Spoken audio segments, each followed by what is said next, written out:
Hoy vuelvo con un vídeo de la sección de Disney, una de las secciones más características del canal junto con la de biología de leyendas y biología de héroes y villanos. Es una de las secciones que más os gusta. Llevaba tiempo sin hacer un vídeo de estos y no sé por qué, porque es una de las secciones que a mí más me gusta también. Pero os aseguro que este vídeo os va a encantar. Hoy hablamos de Monstruos S.A. Hola, bienvenido a tu canal de divulgación científica.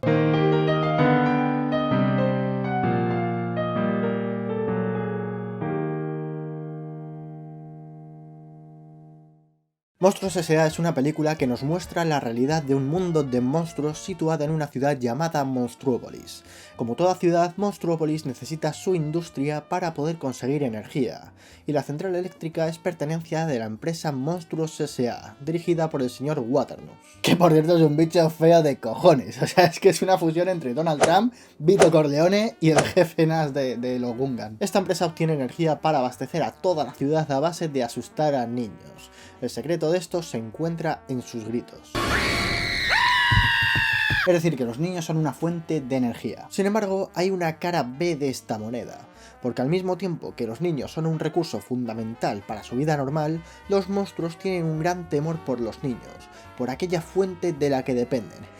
¡Qué ironía! De hecho, hasta Sullivan, que se supone que es el monstruo más temible, tiene pánico a los niños, ya que según ellos, estas criaturas son tóxicas. Tal es la preocupación por los niños que al principio de la película se nos presenta el increíble control que tienen ante cualquier tipo de presencia humana o contaminación a causa de un niño. Claro, al final Monstruos S.A. no deja de ser una zona de riesgo por la que podrían entrar humanos al mundo de los monstruos y liar la parda, como pasa con el portal de Stranger Things. Por cierto, si te gustan estos vídeos, si quieres un vídeo de la biología de Stranger Things, pues suscríbete y dale al like y esas cosas. A pesar del increíble control que tienen en Monstruópolis, llega un momento de la película en el que se abre una brecha de seguridad. Una noche en la que Sully va a hacer un favor a Mike en su jornada de trabajo, descubre que han dejado una puerta sin guardar, y al abrirla para comprobarla se encuentra con la pequeña Boo, una niña de entre 2 o 3 años, una bebota. Y claro, aunque los monstruos en la película digan que la niña es tóxica, nosotros la vemos desde fuera y vemos que es inocua, que no hace nada. Pero a pesar de que a priori su aspecto es tan adorable, tan achuchable, tan...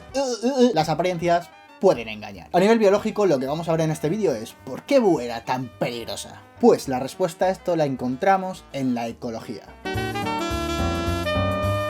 Veréis, Boo en la película es una especie exótica, es decir, una especie a la que han sacado de su hábitat y la han introducido en un espacio en el que antes no existía. En este caso hablamos de una niña humana, del mundo humano, que se introduce en el mundo de los monstruos. Vale, pero ¿por qué es tan peligrosa? Ah, mira, qué plasta eres, te lo cuenta el 5 ojos. Si dejan la puerta abierta, cualquier niño puede entrar en esta misma fábrica, en el mundo de los monstruos. Vamos a ver, el hecho de que Boo sea un individuo de una especie exótica puede llegar a suponer un peligro para el mundo de los monstruos porque podría llegar a convertirse en una especie invasora. Básicamente podría llegar a ser perjudicial y dañina para el nuevo hábitat en el que se encuentra. Por ejemplo, que se cargara a los monstruos y que empezara a destruir infraestructuras de Monstruópolis, entre otras cosas. Pero bueno, el hecho de que Boo sea una especie exótica no implica directamente que sea una especie invasora, aunque tiene toda la pinta de que podría llegar a serlo, y en este vídeo vamos a ver algunas pruebas de ello. Empecemos viendo algunos aspectos sobre especies exóticas o introducidas que son muy interesantes. En primer lugar, la introducción.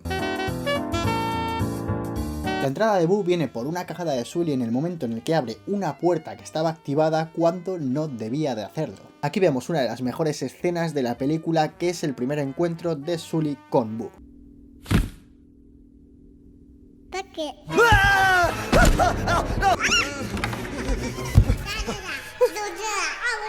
En esta escena vemos que a priori la introducción de Boo se produce de una forma accidental o no intencionada, que por otra parte es una de las principales causas por las que se produce la introducción de especies exóticas, principalmente especies acuáticas. Para traeros algunos ejemplos he contado con mi compañero Alberto, del canal Aventuras Barbudas, que es un biólogo que sabe bastante del tema. Alberto, cuéntanos. ¿Qué pasa, Will? ¿Qué tal estamos, tío? Pues sí, menuda movida lo de las especies exóticas invasoras, macho. Mira, te voy a poner un ejemplo que todos conocemos, el del famoso mejillón cebra, un diminuto bivalvo de agua dulce que ha viajado como polizón en embarcaciones por todo el mundo y que ha provocado pérdidas económicas de miles de millones. Miles de puñeteros millones de dólares, de euros, de rupias de las del Zelda, de todo el dinero que te puedas imaginar. Y todo eso en un mogollón de países. ¿Y cómo ha podido pasar? Pues sin darnos cuenta hemos trasladado crías de esa especie por centenares de países alojadas en los huecos y en los depósitos de agua de los barcos. Y gracias a que tienen una capacidad de reproducción absolutamente bestial, forma aglomeraciones de individuos tan grandes que pueden llegar a dejar sin oxígeno o sin nutrientes el río en el que se establecen. Imaginaos qué risas se echan los organismos que ya vivían allí.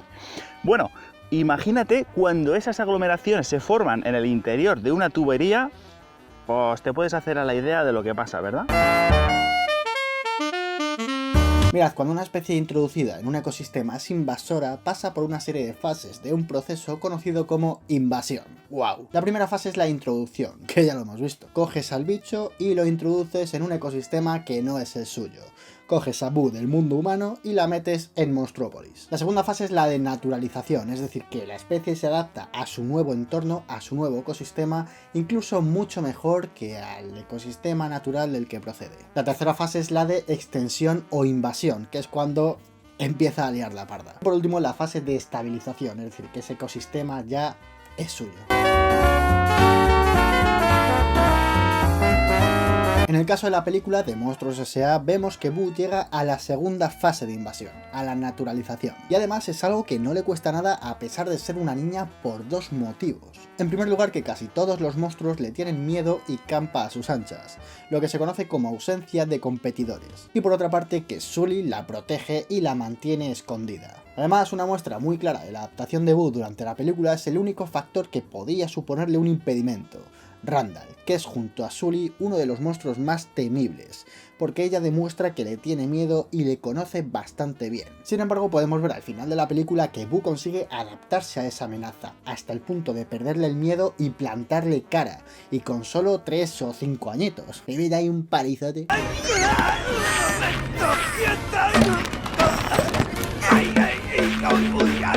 Eso significa que si Boo no tiene miedo ni a Randall ni a Sully, que son probablemente los monstruos más temibles de Monstrópolis, probablemente no tuviera miedo casi a ningún monstruo. Y eso significa que si Boo se hubiera quedado en el mundo de los monstruos, si hubiera crecido dentro de él, si hubiéramos visto una segunda peli de Monstruos S.A. con Boo como adolescente, probablemente hubiéramos visto dos escenarios. En el escenario 1 veríamos a una Boo que podría terminar suponiendo una competencia para los monstruos del mundo de Monstrópolis, es decir, que empezaría a cargárselos a mansalva y, como hemos dicho, a destruir la propia Monstrópolis, a destruir la ciudad. Esto ocurre con organismos reales y se conoce como desplazamiento de especies autóctonas y alteración del ecosistema nativo. Dos causas muy importantes de pérdida de biodiversidad en todo el mundo. Eso es, y un caso similar, por ejemplo, es el del cangrejo americano. Un animal que se introdujo en numerosos ríos españoles en los años 70 para ser comido, vendido e incluso usado como cebo para pescar, y que en pocos años colonizó prácticamente toda la península. Eso sí, además provocó que desapareciera por completo una especie que ya vivía aquí, aunque se esté por ahí ahora mismo discutiendo sobre si es autóctona o no. Al tener la costumbre de excavar para buscar alimento, ese cangrejo suele destruir la vegetación del río y suele enturbiar mogollón el agua, lo que provoca la alteración de toda la red trófica, te puedes imaginar, desde pequeños invertebrados hasta los peces más grandes que se alimentan de ellos. Y por si fuera poco, encima transmite una enfermedad para la que su pariente ibérico no estaba preparado. Vale, ahora vamos al segundo escenario probable, en el que Boo se habría habituado a convivir con los monstruos aclimatándose a las condiciones del medio. En este caso podría darse una situación peculiar en la que Boo podría llegar a reproducirse con alguno de los monstruos que por casualidad fuera compatible con ella a nivel reproductor. Esto se conoce como hibridación. Esto significaría que los genes de la especie invasora empezarían a mezclarse con los genes de la especie autóctona, lo que tendría como consecuencia un empobrecimiento de la riqueza genética, haciendo que sus portadores fueran más vulnerables a posibles cambios en las condiciones del ambiente. Este fenómeno, por ejemplo, ha ocurrido con dos especies de patos. Fíjate lo que te voy a contar. En los años 50 se introdujeron en Europa unos cuantos ejemplares de Malvasia canela, que es como se llama una de las especies de las que vamos a hablar. Una ave que es muy vistosa, digamos, es muy bonita y que habita de forma habitual en Norteamérica. Tras unos años aquí, comenzaron a reproducirse con otros individuos de una especie muy emparentada con ella y muy parecida. Una especie de pato autóctono, que es el que vivía aquí en el sur del viejo continente, la Malvasia cabeciblanca. Vale, resulta que años después se ha comprobado que esto ha resultado ser una seria amenaza para las poblaciones de esta última. ¿Por qué? Porque la descendencia híbrida que tenía lugar de esos cruces diluyó su pureza genética. Por esta y por alguna otra causa más, hoy en día la malvasía cabeciblanca, la que tenemos por aquí, se encuentra catalogada como en peligro de extinción. Claro, en la peli no vemos nada de esto, y probablemente la suerte que tienen los monstruos es que Boo es un bebé y no iba a hacerles daño, porque a esa edad los bebés son súper inocentes. Pero es que independientemente de estas posibles conjeturas sobre su futuro, Boo, siendo una niña, también podría haber supuesto un riesgo muy gordo para Monstruópolis, aunque no fuera una especie competitiva o dañina directamente para los monstruos. Y el motivo de esto es que Boo podría ser portadora de patógenos o parásitos. En otras palabras, el principal problema que podría haber producido Boo como especie exótica es introducir algún tipo de enfermedad vírica, bacteriana o parasitaria que no hubiera existido antes en el mundo de los monstruos, poniéndolo en jaque, provocando, por ejemplo, no sé, una pandemia. Así que viendo esto, efectivamente los monstruos tenían razón y con motivo tomaban todas esas medidas de prevención, porque la niña podría ser tóxica. Si es que yo siempre lo digo, si es que los niños son un moco andante, son una fuente de enfermedades. Y es verdad, o sea, que no siente mal, es que es verdad. Y si son una fuente de enfermedades para nosotros, imagínate para los monstruos, que son unos bichos que a priori parecen súper sensibles a la especie humana. O sea, Y no os penséis que esto es una exageración, algo muy parecido está pasando ahora mismo en la vida real. La quitridiomicosis es una enfermedad que sufren los anfibios y que está causada por varias especies de un hongo llamado Batracrochitridium. Este de aquí, me cache la mar.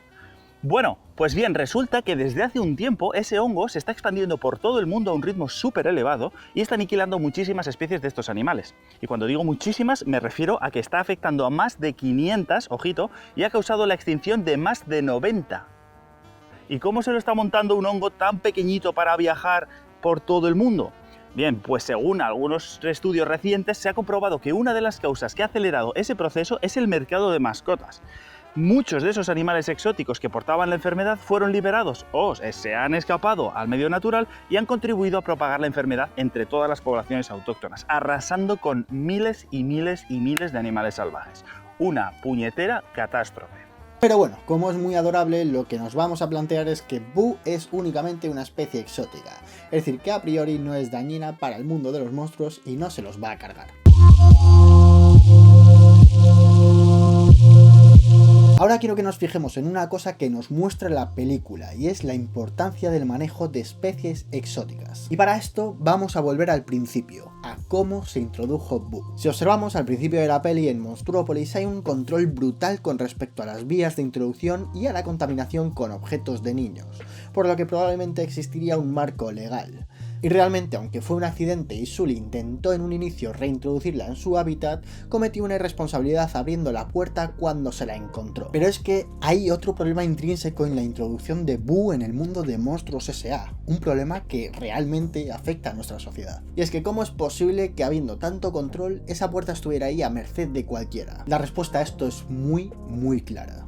La corrupción. Y si somos avispados, podemos pillarlo desde el principio de la película cuando se ve a Randall, el malo de la peli, saliendo de la habitación de la niña. Pues esto se corrobora al final de la película cuando se descubre que Waternoose estaba compinchado con Randall para capturar a Boo y probarla como experimento para ver una nueva forma de generar energía para la ciudad, con una máquina conocida como aspiradora de gritos. En otras palabras, la introducción de Boo tiene unos fines económicos. Esto es una cosa que por desgracia podemos ver en la vida real, el tráfico de animales. Personas que cogen animales de su hábitat natural y los explotan para hacer productos de venta, utilizarlos como atracción o incluso venderlos directamente. El problema de esto es que en su ignorancia hay personas que compran estos productos pensando que tienen propiedades curativas, como por ejemplo el cuerno del rinoceronte, los testículos de tigre, cuerno de elefante o las escamas del pangolín, pero es que hay muchos más. O directamente personas que compran estos animales de forma ilegal para tenerlos en su casa para fardar, porque son animales guays. Y lo que ocurre es que cuando estos animales crecen,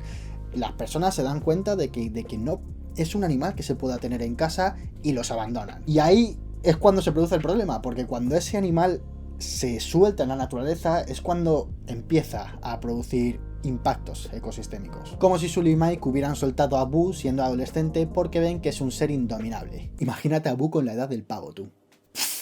Y también puede ocurrir otro problema, y es que estos animales exóticos que tiene una persona en su casa se le puedan escapar, que es que esto ocurre. Ello lo podemos ver varias veces en la película en las que Boo se les pierde a Sully y Mike. Con todo esto podemos ver que tener un animal exótico en tu casa es un peligro en potencia. Pero bueno, al final de la película consiguen reintroducirla en su hábitat natural, que es un método de control que ocurre en la realidad conocido como control físico o control mecánico, algo que puede hacerse cuando la especie todavía no ha invadido demasiado el territorio.